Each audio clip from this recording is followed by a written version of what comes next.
Alright guys, we're going to show you a video with some motorcycles in it. Those motorcycles were showcased at the last Beijing motorcycle exhibition. I want you to think about what's special about those bikes and like why they were displayed, you know, like on the side rather than in the main exhibition. So just think about what they have in common. Just try to guess.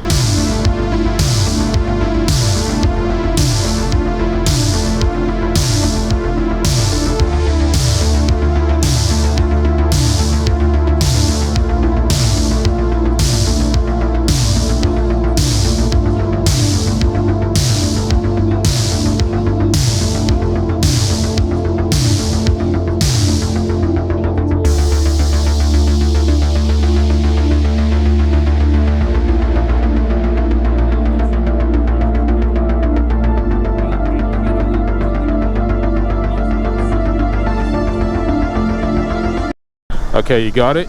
What these bikes have in common is they are around 13 years old. So, for example, you got this Harley Davidson that's 13 years old. There is a this Hayabusa, 13 years old. Suzuki GW 250, 9 years old. Some old Chinese bikes, 9 years old. Vespa, 9 years old, MV Agusta, 9 years old, and Ducati Monster, 12 years old. The reason they are displayed here is because despite being in pristine condition and with low mileage, and for some of them being actually being pretty expensive, these bikes are about to be legal or are now they're not road legal anymore. So you can't ride them on public road, basically. So in China it's pretty strict. They have this rule called the 13-year rule, and which basically says that any motorcycle in China, whether it's imported or whether it's a locally made bike, has a shelf life of 13 years. After 13 years, the bike is what you call a write-off. It just can't be ridden on public roads. Basically, in 2000, so in Beijing and Jiangsu province, a bike was only allowed on the road for 8 to 9 years. Guangdong province, they only allowed motorcycles to live up to 10 years. It was extended to like 13 years. And then this policy was made official and nationwide in 2012. Yeah, about 2012. The Chinese Chamber of Commerce and Trade, so that's the guys who basically you know, take care of all the business and economic aspect of things in China, they deemed motorcycles only roadworthy for 13 years. They kind of claim that, you know, motorcycles did not meet emission requirements, nor did they meet noise level requirements.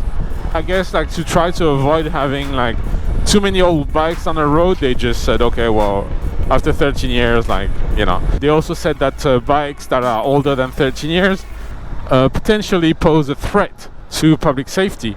I guess they were thinking about, you know, brakes, maybe tires. Anyway, it became official in 2012, and again, it's the Chinese Chamber of Commerce and Trade. So I'm going to be calling it the CCCT. They published a report in 2000, and then, you know, that report highlighted like how, according to them, the Chinese motorcycles did not meet all those requirements.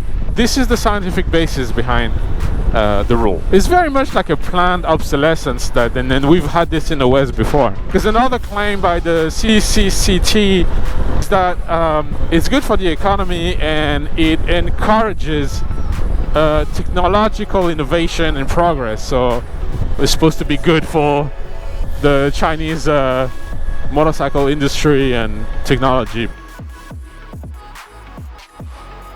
Cars do not have like a shelf life in China, so double standards. This only applies to motorcycles, and it doesn't really apply to e-bikes either. I own an e-bike myself, and it's got 13,000 miles. I've had it for it's not 13 years, but hasn't been 13 years, but it's been a long time. and you know, no one cares. After 13 years, you have to take the paperwork to the nearest police station for the police to stamp on this. There's a little blue book that has to be stamped and get a red stamp, meaning that's it, game over. The other thing is you will not be able to renew your insurance, and the paperwork is basically like voided. What happens to the actual bike, like the physical, not just the paperwork, but physically? Because the CCCT says that the bike should be recycled. So recycled, I don't really know what this means, but it's not a plastic bottle, is it? Actually, a lot of people don't really know what happens to the motorcycles after 13 years. But there's things you can find online. So some of them end up in a scrapyard, and that's the saddest part of this. You can see videos online of you know, very nice motorcycles being crushed. Some of them are sold to people in the countryside, because in the countryside the law is probably a bit more laxed, so it's a bit easier to kind of like get away. Because I forgot to mention that if you get caught with if you get caught riding an illegal bike, you're gonna be in big trouble. Like, you're going to lose your license like on the spot. If it's like in the countryside, you might be able to maybe talk your way out of it, or if you know the right people, you know. So that's why a lot of those fancy bikes are sold in the countryside. Another thing is maybe some of them probably end up like going abroad, maybe sold to like third world countries where, you know, it doesn't really matter whether you have paperwork or, you know, a plate or something like that. Some people, I guess, collect them or use them for spare parts. So I own a bike myself, a bike that is more than 13 years old. That is, so I cannot ride it anymore. It's a Honda 125 MCR or WH, not exactly sure. It's a very nice bike. It was given to me by my father-in-law. It was still legal until 2016.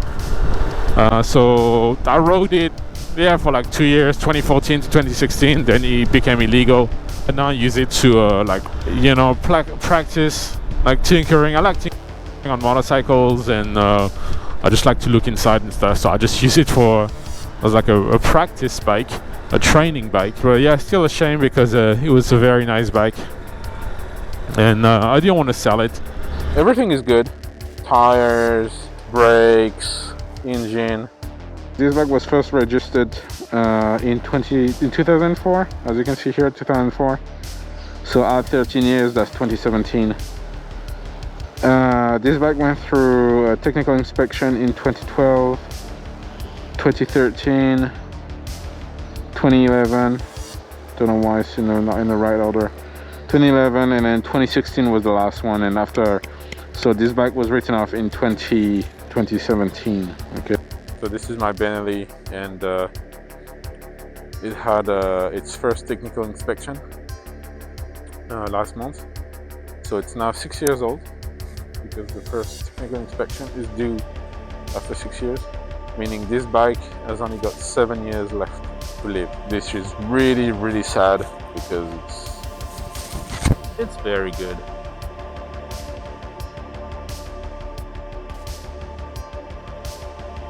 It's clearly having devastating effects on the motorcycle industry. For example, when the CCCT claims that it's good for technological progress, I don't think that's true. So it's having the opposite effect of what the CCT claims. First of all, when you limit the life of a motorcycle to 13 years, motorcycle companies don't want to invest in R&D, so research and development, because, well, what's the point? When you know that your motorcycles are only going to be ridden for 13 years, you're like, okay, well, I'm not going to invest in some durable materials or, you know, super fancy tech. If some of you guys think that Chinese motorcycles are not that good, you can't really blame it on the manufacturers. I think historically speaking, it's also having a really bad effect on the Chinese motorcycle history, because China did have, before those rules, China was making motorcycles and also started to import some, and you can still see some old models, like there's some old brands like Zhongshan or Jialing, which I think are really, really cool. I love those old bikes. They've become like collector bikes, but I'd rather see those bikes on the road, you know? Though the brakes are not great, or you can change the brake pads, you can change the tires and everything. It's very much erasing the history of the country, and it's a shame because Chinese kids, you know, it's nice to look at the history of your own country and say, oh well, look, 40 years ago we were already making motorcycles, and they're still going now. They're still good. You know, it would be like a testimony of Chinese engineering, if you will. Now, another consequence of this is because China really did not import too many bikes before 2000. What we're seeing right now is the first generation of imported bikes reaching the 13-year shelf life. And so you can see those bikes that, like the ones that were displayed in Beijing. Like you can see those bikes. The first batch of super nice super bikes, very nice bikes, expensive bikes, like reaching 13 years old and being written off. So then you have the owners that are, you know, it's becoming a big thing in China, I think, because people are starting to talk about it, you know. Yeah, I can see why back in the days, like maybe some Chinese bikes were not so good and they needed to be sort of like taken off the road. But I mean, China has made progress in tech, and I mean, you know, Chinese motorcycles could really compete with the Japanese bikes or European bikes, I think.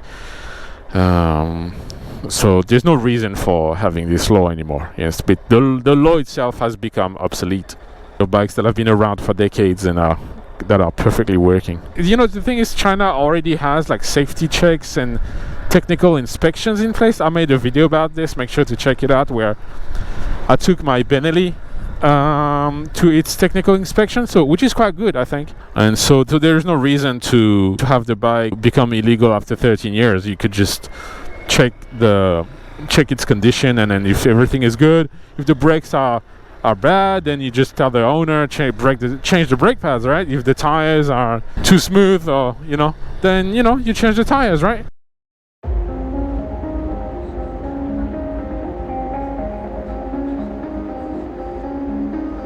There's more and more people that are starting to challenge this law. There's more and more people like writing to the CCT, complaining online about this. And in China, there is something called the European Union Chamber of Commerce. So it's kind of like the European counterpart of the Chinese Chamber of Commerce. And in September 2024, they published a report about like how you know, this is actually having a really negative effect on obviously the Chinese motorcycle industry, but also the European motorcycle industry. Okay, because again, who's going to spend just 200,000 yuan on a BMW if you know that you won't be able to ride it after 13 years, right? I mean, BMWs are good for 30, 40 years probably, yeah?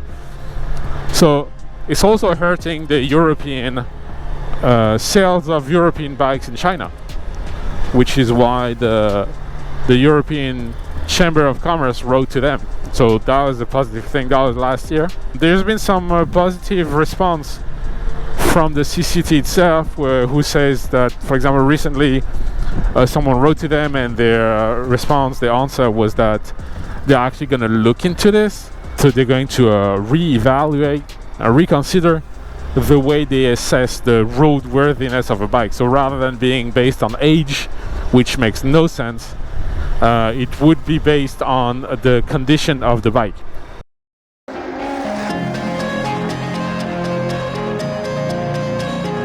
报废摩托车、报废整车是对整个的